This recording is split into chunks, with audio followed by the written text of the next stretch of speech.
The question is, we have to integrate the function which is x plus 3 divided by square root of 5 minus 4x plus x raised to the power 2.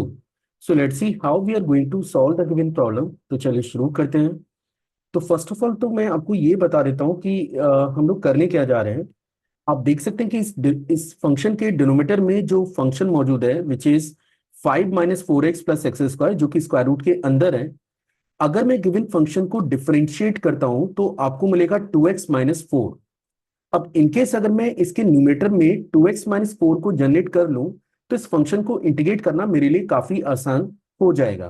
और इसके लिए हम लोग कर क्या रहे हैं कि मैं इसको पहले हल्का सा मैनिपुलेट कर लेता हूं। और इसके लिए हम लोग क्या करेंगे कि सबसे पहले मैं इसमें 2 का मल्टीप्लाई और 2 से डिवाइड कर रहा हूं। इससे कम से कम मेरे को 2x जनरेट हो जाएगा। तो आप इसे लिख पाएंगे 2x plus 6 that is 2x plus 6 divided by that is square root of 5 minus 4x plus x square into dx। पर जैसा मैंने आपसे कहा कि मुझे रिक्वायर्ड है 2x माइनस 4, लेकिन यहां पे आपको 2x प्लस 6 नजर आ रहा है। तो मैंने इसको और थोड़ा थोड़ा फर्दर मैनिपुलेट किया और इसको हम लोग लिख सकते हैं 1/2 integral of 2x minus 4 plus 4 plus 6, क्योंकि डाटा आपको बैलेंस भी रखना पड़ेगा। और डिनोमिनेटर में आपके पास चल रहा है square root of 5 minus 4x plus x square और dx की। तो आप देख सकते हैं कि एट लास्ट आपने ये जो 2x माइनस 4 है ये टर्म जनरेट कर लिया है। और अब इस फंक्शन को इंटीग्रेट करना मेरे लिए थोड़ा सा कंफर्टेबल होने वाला है।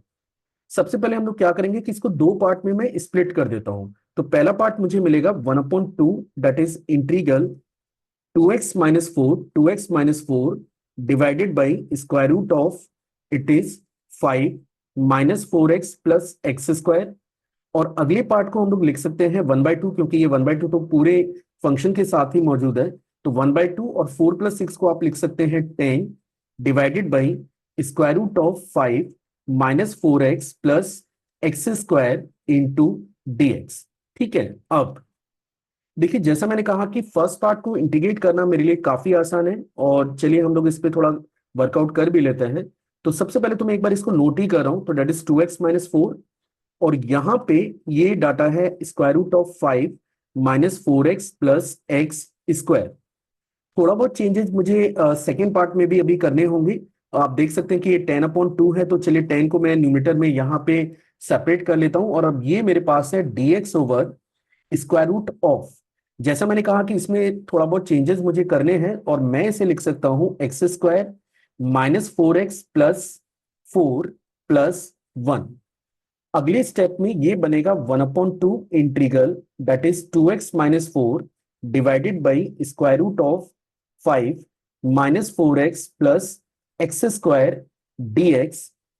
और अगला टर्म हमारे पास है 5 integral of dx over square root of that is x minus 2 का होल स्क्वायर प्लस 1। चलिए आगे बात करें। तो सबसे पहले मैं फर्स्ट पार्ट को इंटीग्रेट कर लेता हूं और इसके लिए हम लोग क्या करेंगे कि मैं 5 minus 4x plus x square ये फंक्शन को लेट एक नए वेरिएबल टी स्क्वायर से रिप्लेस करने जा रहा हूं। अब क्योंकि आपने फंक्शन के वेरिएबल को ही चेंज कर लिया है तो फिर आपका अगला टास्क है कि ये जो dx है इसको आपको dt में कन्वर्ट करना होगा। ये जो प्रोसेस मैं फॉलो कर रहा हूं ये केवल फर्स्ट पार्ट के लिए है। ठीक है। तो अगर मैं 5 minus 4x plus x square को टी स्क्वायर से रिप्लेस कर रहा हूं तो फिर जैसे मैंने कहा कि मुझे dx को dt में भी कन्वर्ट करना होगा और इसके लिए फंक्शन को बोथ साइड डिफरेंशिएट करना है। तो जब आप इसे डिफरेंशिएट करेंगे ये आएगा 0 minus 4 plus 2x into dx and this is your 2t और dt के। तो आप देख सकते हैं कि इस आप एंटायर एक्सप्रेशन को रिप्लेस कर सकते हैं 2t dt से। और अगर हम लोग ऐसा करेंगे तो now this will become 1/2 integration of, मैंने कहा 2x माइनस 4 dx को हम लोग 2t dt से रिप्लेस करने जा रहे हैं तो ये बनेगा 2t dt। और डिनोमिनेटर को अगर मैं चेक करूं तो ये मेरे पास है t raise to the power 2। चलिए अभी इसको आगे हम लोग फर्दर बाद में हैंडल करेंगे। अब जरा सेकेंड पार्ट पे भी थोड़ा फोकस कर लें। सेकेंड पार्ट में आप देख सकते हैं कि 5 आपके पास कांस्टेंट है, 5 आपके पास कांस्टेंट है। और यहाँ पे ये जो फॉर्मेट है ये एक स्टैंडर्ड रिजल्ट है। मतलब अगर मैं स्टैंडर्ड रिजल्ट की बात करूं तो ये आपके पास है dx over square root of x square plus a square. और ये फंक्शन का इंटीग्रल होता है ln mod of x plus root of x square plus a square plus constant. तो अब अगर मैं इस एक्सप्रेशन को इस फॉर्मेट से कंपेयर करूं तो आप देख पा रहे हैं कि अब हम लोग इसको आसानी से अगले स्टेप में इंटीग्रेट कर पाएंगे। मैं बस एक बार और डाटा इसको नोट कर लेता हूं, that is x minus two का होल स्क्वायर प्लस वन। चलिए आगे मूव करें। तो सबसे पहले मैं फर्स्ट पार्ट को नोट करता हूं। तो आप देख सकते हैं कि यहाँ पे टी स्क्वायर से टी स्क्वायर आपका, मतलब टी स्क्वायर के स्क्वायर रूट से टी आपका कैंसिल हो रहा है और टू से टू कैंसिल हो गया। तो फर्स्ट पार्ट मेरे पास केवल बचा हुआ है dt। सेकेंड पार्ट की बात करें तो फाइव आपके पास कॉमन है। इसके बाद आप इसे लिख सकते हैं dx over square root of that is x minus two raise to the power two plus one.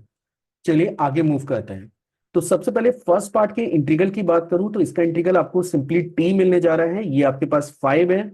और आप चाहें तो यहां पे अब ये फॉर्मूले को अप्लाई कर सकते हैं। देखिए वैसे तो आप डायरेक्ट फॉर्मूला अप्लाई करिए, इससे बहुत ज्यादा फर्क नहीं पड़ेगा। बस जहां जहां एक्स है उसकी जगह आपको एक्स माइनस टू सबमिट करना है, इससे आपका आंसर मैच कर जाएगा। लेकिन फिर भी अगर आप थोड़ा सा और कंसेप्चुअल जाना चाह रहे हैं तो देखिए थोड़ा सा केयरफुल होके ही आपको काम करना चाहिए। ये फॉर्मूला आप केवल तब अप्लाई कर सकते हैं जब यहां जो वेरिएबल है, लेट यहां पे आप देख सकते हैं कि वेरिएबल आपके पास एक्स की पावर टू है और आप एक्स के रेस्पेक्ट में ही फंक्शन को इंटीग्रेट भी कर रहे हैं। अगर ये दोनों चीजें सेम है तो फिर इस फॉर्मूले को आप यूज कर सकते हैं। लेकिन आप देख सकते हैं कि जिस क्वेश्चन पे आप काम कर रहे हैं वहां पे ऐसा नहीं है। यहां वेरिएबल आपके पास एक्स माइनस टू है और आप एक्स के रेस्पेक्ट में इसको इंटीग्रेट करने जा रहे हैं। तो जब तक ये दोनों वेरिएबल सेम नहीं होंगे हम ये फॉर्मूला अप्लाई नहीं कर सकते। हाँ, दैट इज अनदर थिंग कि अगर मैं इसमें कुछ चेंजेस भी करूंगा तो भी रिजल्ट वही आएगा जो मैंने पहले आपको शेयर किया। पर अगर आप इसे समझना चाह रहे हैं तो इसके लिए हमें करना ये होगा कि ये जो x माइनस टू है ना, आप इसे अगेन एक नए वेरिएबल लेट k से रिप्लेस कर दीजिए। और इनकेस अगर आपने x माइनस टू को k से रिप्लेस किया है तो फिर आपको dx को भी dk में कन्वर्ट करना होगा। और ऐसा करने के बाद now this question will become D k upon square root of k square plus one square. और अब आप देख सकते हैं कि एग्जैक्टली ये डाटा अब आपका मैच कर रहा है, that is d x over square root of x square plus a square. और यहां पे है d k upon square root of k square plus one square. चलिए फॉर्मूला लगा देते हैं। सबसे पहले फर्स्ट पार्ट में टी की वैल्यू को रिप्लेस करना पड़ेगा। तो आप देख सकते हैं कि टी की वैल्यू मेरे पास है square root of five minus four x plus x square, that is square root of five minus four x plus x square. यहां पे मेरे पास फाइव है और यहां हम लोग फॉर्मूला लगा देते हैं। और इसका इंटीग्रल ऊपर लिखा हुआ है, that is l n mod of k plus square root of k square plus one plus constant. अभी बस ये करना है कि जो के है उसको दोबारा से आप एक्स के टर्म से रिप्लेस कर दीजिए, क्योंकि आंसर आपको एक्स के टर्म में ही प्रोवाइड करना है। So this will become square root of five minus four x plus x square plus five, that is l n. और जैसे मैंने कहा कि के की वैल्यू आपको रिप्लेस करनी है, तो ये बनेगा x minus two plus square root of x minus two का होल स्क्वायर प्लस वन। अब ऑब्वियस सी बात है कि आपने ये जो एक्स माइनस टू का whole square plus one generate किया था वो इस एक्सप्रेशन को ही सिंप्लीफाई करके जनरेट किया हुआ है।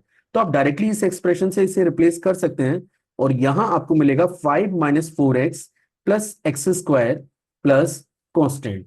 And finally this is the answer for the given integral.